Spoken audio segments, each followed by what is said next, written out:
After years of experimenting with clients in my practice, using them as guinea pigs in a laboratory almost, what I found is that the intake questionnaire, as we sort of generally use it, isn't sufficient. It's not simply a contract and some idea of where they've come from, what's happened in their childhood and things.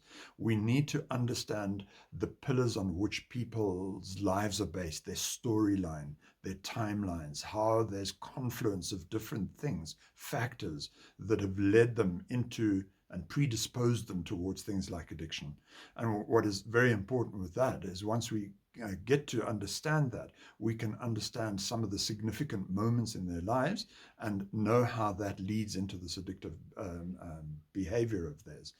Furthermore, what is very important is to understand, and this is the stuff that we teach in depth in the course, is how we need to create suggestions which are not just ordinary everyday suggestions. How do we create suggestions that create a tipping point for this client? How does it reach a point where you can get response potential? And response potential is, how do you get the subconscious mind responsive enough to be able to lever it up to a point where it starts to tip, and then to get it to tip the other way so that it can fall into the place of acceptable behavior. And sometimes there's, in that tipping point, there's a little bit of relapse where it wants to fall back the other way. And how do we create suggestion sets that can push the client over the edge of that?